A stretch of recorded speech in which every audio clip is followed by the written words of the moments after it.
Hi, I'm Steve Diggs. Welcome back to Fast Forward Leadership. Great ideas at the speed of light. Today I want to talk with you a little bit about 5 ways to kill a conflict.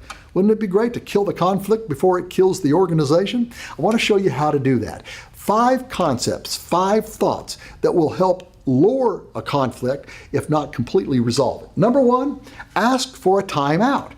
Frequently, conflicts occur at the worst moment, and people's passions are flying, and people are upset. Sometimes the very best thing to do is to say something like, hey, listen, I'll tell you what, it's about 10:30. We all have some calls and email to take care of this morning. Why don't we agree to get back this afternoon about 1:30, and we'll sit down and go over this together. It gives time to people to cool off, to kind of get their heads on, and to focus less on the passions and much more on the issue that's at hand. Number 2, never ask incendiary questions like, what's your problem? What do you think you're doing? Instead, what we need to be about doing is asking kind, open-ended questions like, can you help me understand how you feel about this? And by the way, that word feel is an important word. People react based on their feelings much more than they do their logic. Invite a person to share their feelings with you. And then when they do so, rephrase, restate, and reframe.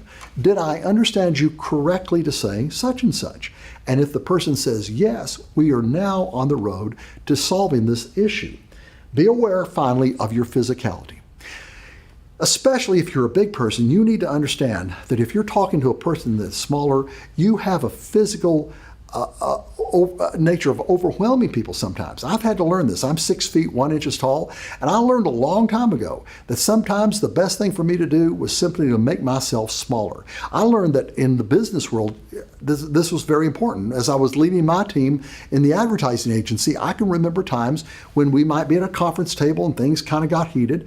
I would maybe walk over and get a bottle of water, sit down on the floor, lean back against the wall, and suddenly everybody in that room was taller than me. I wasn't intimidating anymore. And this was a good way to kind of bring down the heat so we could see more light.